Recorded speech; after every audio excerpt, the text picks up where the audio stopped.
Hello everyone and welcome back to another Star Wars figure review. Today we're going to take a look at some figures from Wave 2 of the 40th anniversary themed Black Series 6-inch line, and in today's review we're going to take a look at one of my personal favourites. I've seen a lot of reviews of this guy already, and a lot of people who've reviewed this figure have said that he's very generic, a little bit boring, and there's not a great deal going on with this figure, but in my opinion it's one of the standout figures from the line, and it's definitely a figure that I was really looking forward to adding to my collection. So without further ado, let me introduce you to this guy. This is of course the Death Squad Commander, and this figure comes to us from Wave 2 of the 40th anniversary Black Series line. This is a really cool character, and if you've been a fan of my channel for any amount of time, you'll know I'm a huge fan of the Imperials, the Empire, Troopers and Army Builders in particular, and this figure, he just ticks all the boxes in that respect. He's a great army builder, he's a really cool looking trooper, and in my opinion there's nothing generic about him. So before we jump into the review of the figure itself and I tell you all about the cool stuff that he's got going on, we are of course going to take a look at the packaging that this figure comes in. Now of course, since he is a part of the 40th anniversary line, he does come on a really nice vintage style card. This particular card features the Star Wars logo at the top, and of course the Death Squad Commander name tab just below that. We also have an image of the Death Squad Commander, or the Death Star Trooper as they were later known, on the card back there, and of course the Kenner logo down in the bottom, and at the top corner there the 40th anniversary Star Wars logo. On the back of the card we have a rundown of the 12 figures available on the 40th anniversary cards, most of which have been reviewed in some way, shape or form. And coming up next, we'll be taking a look at the final figure that I've picked up from this line, and that's the Jawa. You can of course pick up Darth Vader with the 40th anniversary legacy stand. That was the subject of my last review, so be sure to check that out if you haven't done so already. And once I've reviewed the Jawa, I'm planning a video, more of an overview than a review, of the legacy stand itself with all the figures set up on it. So that's something to look forward to later down the line. So that's the packaging, very nice indeed, really do like these vintage cards.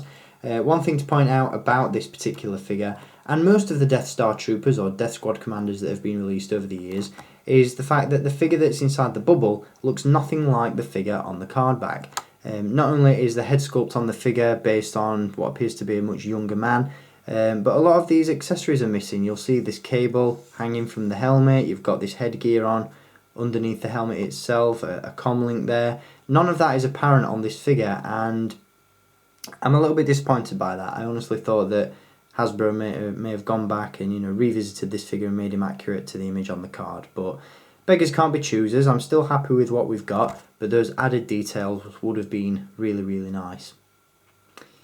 So there we go, that is the card for the Death Squad Commander. Now let's take a look at the figure itself.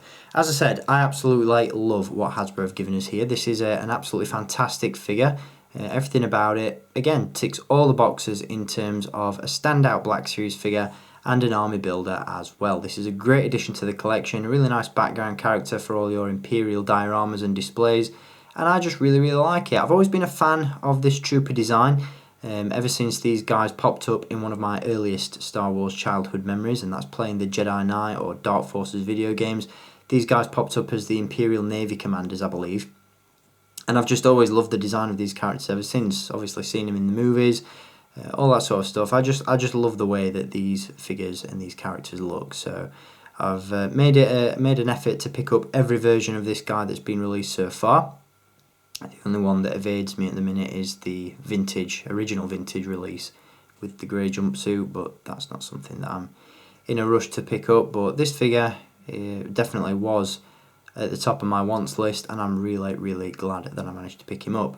As always, if you want to add this figure to your own collection, there is a link down below in the video description where you can purchase this guy from staractionfigures.co.uk. However, at the time of filming this review, he is currently out of stock. I'm not entirely sure when new stock will arrive, if at all. From rumours that I've read, Hasbro have actually ceased production on the second wave of the 40th anniversary figures, so whether or not this one pops back up or not remains to be seen, but the link is there if you want to keep checking back. So onto the review of the figure. First and foremost, we'll run through accessories and then we'll touch base on the articulation and detail.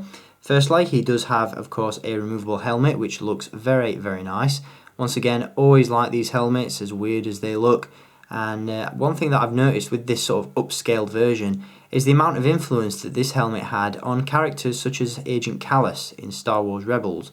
You'll see these plates at the front and back of the helmet are very reminiscent of the ones seen on Agent Kallus's helmet, and it's really nice to see those influences from the original movies make their way into later day Star Wars media. The helmet itself is very nicely sculpted. It's got this really nice gloss finish to it as well, and it is of course removable, which does give you a better look at the head sculpt underneath. Now, as I said, he doesn't look a whole lot like the character on the card back. This is obviously a much younger representation of the Death Squad commander, possibly another trooper that we saw off screen. But regardless of the head sculpt, you know, the head sculpt I guess is generic, but that's a good thing because this is just a nameless character, and so it allows you to unbuild this guy without having too many specific looking characters in your collection. The head sculpt itself is reasonable. Obviously with nothing to compare it to, it's a little bit hard to say how good it looks compared to a lifelike model, but you know, it's decent for this figure. The helmet itself is a really nice snug fit, and the chin strap under there nicely seals the helmet in place and looks really nice indeed. He does come with a blaster pistol as well. I do once again forget the name of this one. I think a few people left comments on my Lando Calrissian review, as that figure comes with the same weapon, naming it, but again the name escapes me at the time of this review, so I do apologise for that. The blaster itself is exactly the same as the one included with Lando Calrissian, so if you've got that figure and you've yet to pick up this one, you'll know what to expect. The only difference is that this one is painted in a much lighter grey colour as opposed to the jet black of the one that came with Lando. He does of course hold it really well, and the blaster can be inserted into the holster on the belt. The rest of the figure just features a generic Imperial uniform, nothing too spectacular going on, but again that's no detriment to the figure itself, it's just the design of the character. You've obviously got this sort of Imperial officer tunic minus the code cylinders and the rank badge. You've got the Imperial cog emblem on one of the shoulders there. Got the belt buckle and details just below there, and again not a great deal going on in terms of the detail on the outfit, but again that's not a detriment to the figure, it's just the way that the character was designed. Articulation on the other hand is absolutely top notch. This figure features a ball joint and a hinge at the neck, so you can look up, down, all around. You've got hinges at the shoulders, elbows and wrists. Ball joint at the torso, ball hinges at the hips, and thankfully the tunic is split down the side so it doesn't restrict too much movement, which is good, always welcomed. We've got swivels at the hips, double joints in the knees, and a double joint and a rocker at the ankle. So great articulation all around. Once again, what we've come to expect from the Black Series 6-inch line. And all in all, this is just a figure that I would highly recommend. Again, I'm a little bit biased because I'm a huge fan of the Empire, but if you're looking for, you know, a troop builder or just a background character for an Imperial diorama or something like that, then look no further than this guy. This is a really nice one. And he's going to complement the upcoming Rebel Fleet Trooper that was recently revealed at San Diego Comic-Con really well. I almost like to think that these are sort of the reverse, the dark side version of the Rebel Fleet Troopers due to the similarities in the helmet, the blaster, and just the overall nameless character aspect of these guys. One other small detail that I really like on this guy, which I want to touch base on before we wrap up, is the little buckles that he has on the gloves, which are a really nice touch. One thing I have noticed, however, with this figure, at least with my sample, is that the hand is very loose and does tend to pop out, as you may have just seen a moment ago. It's a little bit awkward when it comes to posing the figure. I'm not sure if this is just an issue with my sample or whether it's widespread, but just be aware of that when you purchase this figure. It's not a major issue, just it pops back in nice and easily, and it stays in place nice and well, but it does tend to fall out. So another thing is the fact that the hinges on this figure are both vertical joints rather than one being horizontal, so it's a little bit difficult, a little bit tricky to get the blaster in a decent pose right off the bat, but he holds it reasonably well. And overall, I'm just nitpicking, I'm just trying to fill out time in this review. But yeah, definitely a very cool figure, one that I'd highly recommend. And he's going to make a great addition to my Legacy display stand. Can't wait to show you that setup.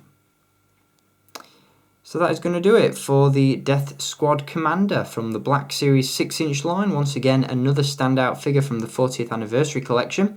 And we're going to be taking a look at another figure from this line in my next review. And that is, of course, the Jawa. So make sure you stay tuned for that one. And until next time, as always, keep collecting and may the Force be with you.